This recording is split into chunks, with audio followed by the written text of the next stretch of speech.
الرحمن الرحيم. بسم الله الذي لم يعرف والدة ولا ولدا، والحمد لله دائما أبدا، والصلاة والسلام على خير الأنام وآله وصحبه فردا فردا. أحييكم بتحية الإسلام، بتحية السلام، فالسلام عليكم ورحمة الله وبركاته. وأنا أرى هؤلاء المئات بل وربما الآلاف من المواطنين والمواطنات استحضر بكثير من الغبطة والسرور والسعادة يوم الاثنين 19/11/2009 عندما كنا واقفين هنا فوق هذه المنصة الإسمنتية بدون أي صحفي، ربما دورية وحيدة حضرت وسط 60 إلى 80 من المواطنين والمواطنات.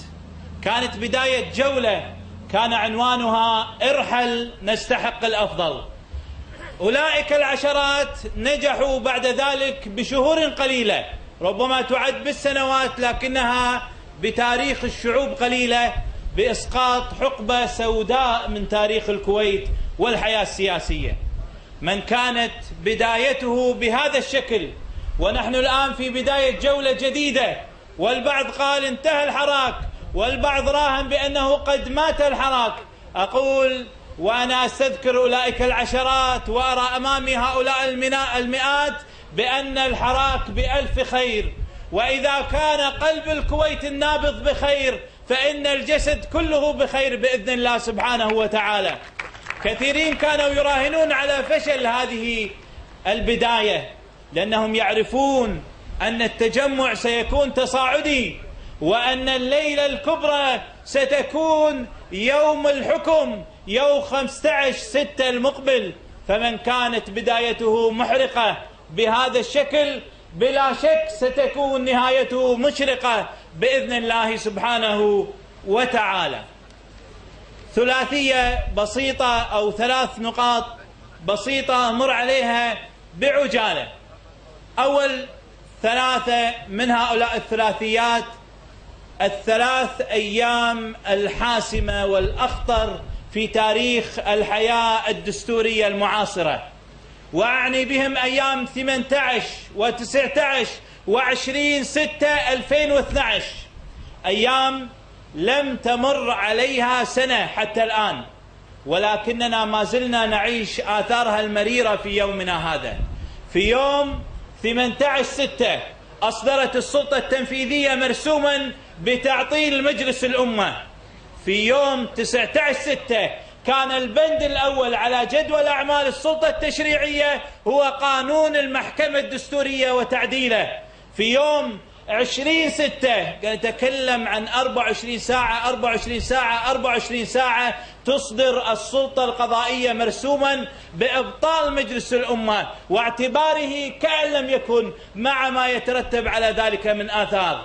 إذن أحداث متتابعة، يوم 18 يوم 19 يوم 20 السلطة التنفيذية تعطل البرلمان، السلطة التشريعية كانت مستعدة لمناقشة قانون معين، السلطة القضائية تصدر قرارها في يوم الأربعاء. إخواني الأحبة، هذا هو حقيقة المشهد، ولذلك الأغلبية أصدرت بيانات كثيرة وقرأت تلك البيانات الكثيرة مرارا وتكرارا، لكن قناة اليوم الفضائية والتي أوجه لها التحية من هذه المنصة ما زالت تتعرض للملاحقة، وقضيتها ما زالت متداولة، وهي جريمة أمن دولة.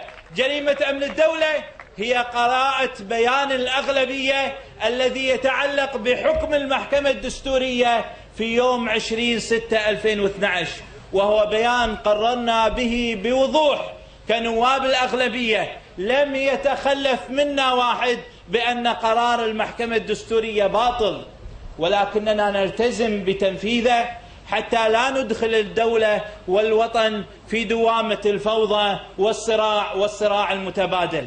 لا أخفي عليكم، آتاني ناخبين ولعلهم أتوا لكثير من الزملاء قالوا كيف تسلمون السلطة التشريعية بحكم قضائي لم يمنح الدستور حتى السلطة القضائية هذا الحق؟ حالات إنهاء البرلمان واضحة، وليس من بينها حالة إنهاء البرلمان بحكم قضائي. دعونا كباقي الدول المتحضرة والحرة نكون سلاسل بشرية. حرس المجلس يلتزم بأمر رئيس المجلس، دعونا نعتصم ونحافظ على بيت الشعب. لكن كان رأي الأغلبية آنذاك، ولعله رأي سليم في إطار التطور الطبيعي لنا جميعا والتطور الطبيعي للحياة السياسية، كان الرأي يا جماعة هو حكم بخطأ إجرائي، والحكومة التزمت. الحكم صدر يوم الأربعاء، يوم الخميس راح يصلحون الخطأ الإجرائي، ثم طلبوا الويكند حتى يتدارسون في الخطأ الإجرائي، ثم طلبوا جلستين لمجلس 2009 سيء الذكر حتى يصلحون الخطأ الإجرائي، ثم قالوا خلونا نروح للمحكمة الدستورية ونشيك على الأربعة والخمسة حتى نتطمن لعدم وجود أي خلل أو خطأ إجرائي. ثم كانت الكارثة بإصدار مرسوم بقانون بتعديل النظام الانتخابي. أنا بالحقيقة لابد حتى نعرف لماذا نقف اليوم أن نعرف من أين بدأنا لأن المحكمة استغلت، بل الحكومة استغلت حكم المحكمة الدستورية الأول، ووصلنا هنا لأن الحكومة لم تعترف بحكم المحكمة الدستورية الثاني بتحصين الأربع أصوات والخمس دوائر.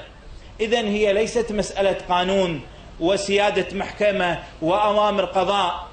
والحكومة التي ضربت عرض الحائط الحكم الأول بوجود خطأ إجرائي يجب تصويبه، والحكم الثاني بتحصين الأربع أصوات خمس دوائر، هي بلا شك حكومة لا تلقي بالا لحكم المحكمة الدستورية الثالث الذي نحن مقبلين عليه.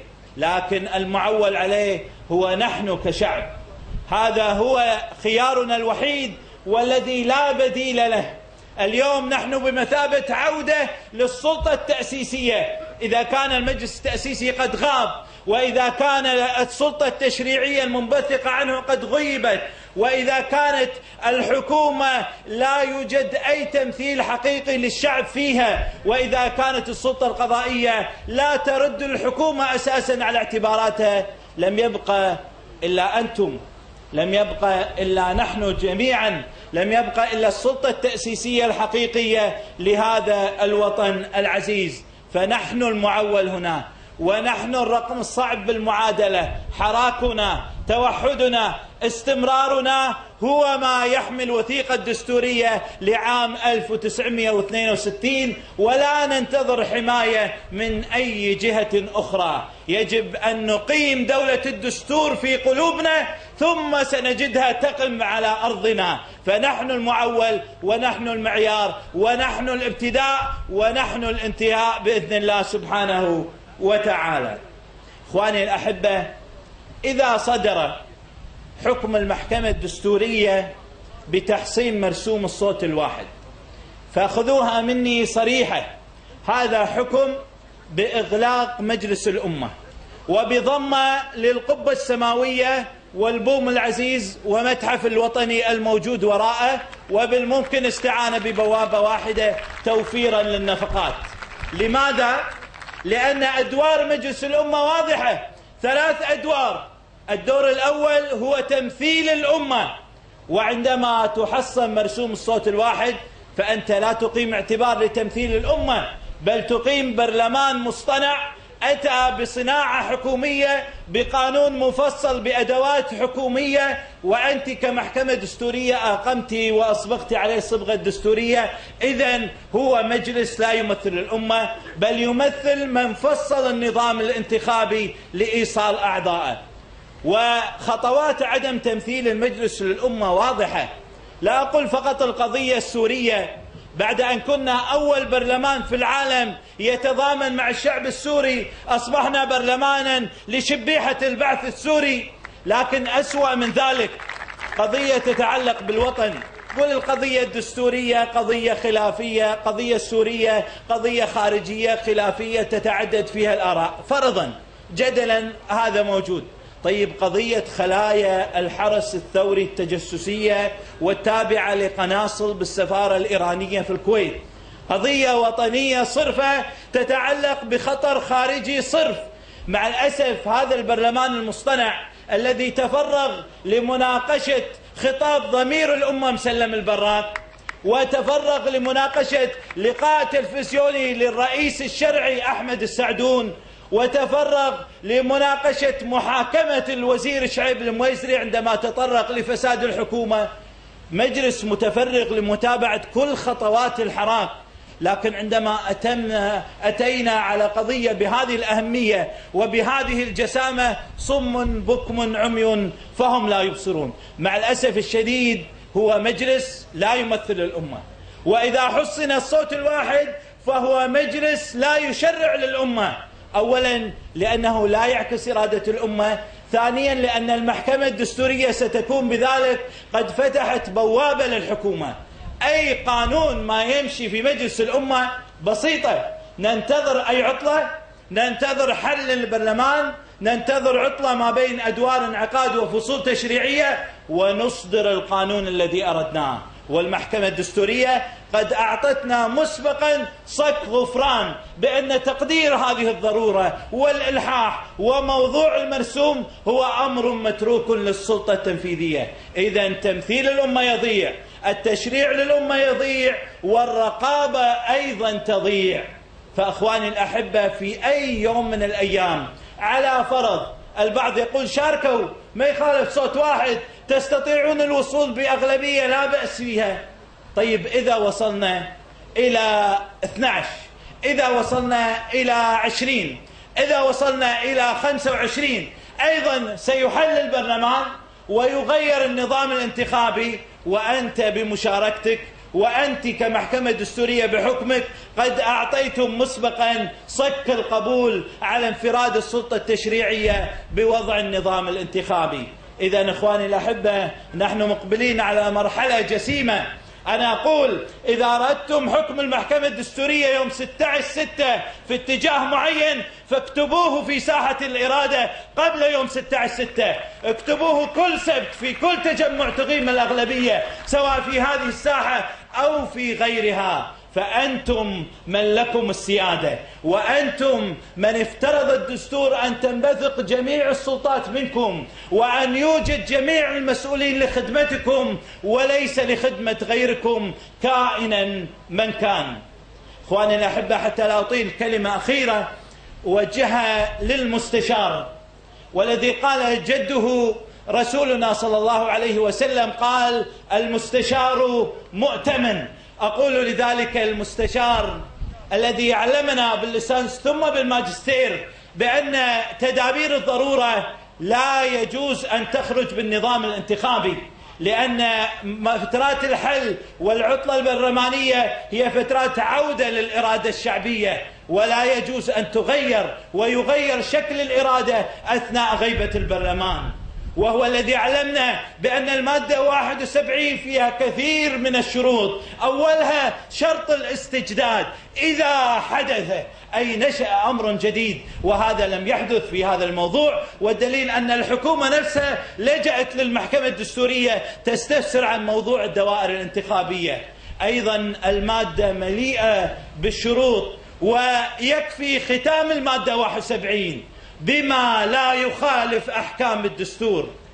المشرع إخواني منزه عن اللغو، ولم يضع هذه الزيادة عبثا بما لا يخالف أحكام الدستور، لأننا بعد 10 مواد في المادة 81 نقرأ بوضوح تحدد الدوائر الانتخابية بقانون، فلا وسيلة أدنى من القانون مرسوم بقانون أو مرسوم أميري أو قرار مجلس وزراء أو قرار لوزير أو لائحة داخلية تملك مخالفة هذا النص الدستوري، وبالأحرى تملك مخالفة القانون الانتخابي. أخواني الأحبة، أقول لذلك المستشار، أقول له: هل تتذكر معنا ما سطرته في كتابك عن القوانين الأساسية؟ بأن هنالك قوانين أساسية تتكلم عن مواضيع دستورية مثل قانون مرتبات الأمير، مثل قانون تشكيل المحكمة الدستورية، مثل قانون تعديل النظام الانتخابي. وأنت قررت يا حضرة المستشار بكتابك المنشور والمطبوع بأن هذه القوانين الأساسية، أي القوانين العادية التي تتكلم عن مواضيع دستورية، لا يجوز تعديلها إلا تحت قبة عبد الله السالم بإرادة للسلطة التشريعية واضحة بصفتها مالكة التشريع الأصيل، وليس للحكومة باعتبارها تملك تدابير وليس تشريعات عاجلة في حالات لا تحتمل التأخير. فإذا أخواني الأحبة، نحن أمام معركة بالحقيقة سياسية ودستورية، ولكنها بالأحرى وطنية. تكلم أخواني الأحبة، ما لم يبقى المشاركة الشعبية وما لم يبقى العدل وما لم تبقى هذه الوثيقة في الكويت، فنحن مقبلون على أشياء خطيرة لا نتمناها. تذكروا أخواني الأحبة، دعوني أعترف، نحن هنا كأغلبية كنا نرفع شعار إلا الدستور ونرفض أي تعديل للمواد الدستورية، ثم عندما اصطدمنا بعناد وحماقات الحكومة المتكررة انتقلنا إلى شعار إصلاحات دستورية مستحقة، فانتقلنا من مرحلة عدم المساس بالدستور إلى مرحلة المطالبة بتعديل الدستور. أنا أقول إخواني الأحبة، على الحكومة وعلى المحكمة وعلى السلطة أن تعي أن صوت دستور جديد بدأ يعلو الآن على هذه الأرض الطيبة، وهذا بالحقيقة ما يجب أن تقيم له السلطة ألف حساب أو حساب. إذا كنا كأغلبية نتحرك الآن ضمن قواعد اللعبة، فقريبا سيأتي جيل قد نكون منهم وقد لا نكون منهم، لكنه جيل غالب، والعاقبة دائما للمستقبل والشباب. جيل يقول دستور جديد لكويت جديدة، فلتحذر الحكومة 1000 مرة، ولنستمر بحراكنا كشعب كل مرة أقوى من كل مرة. حفظ الله الكويت ونظامها الدستوري من كل مكروه، والسلام عليكم ورحمة الله وبركاته.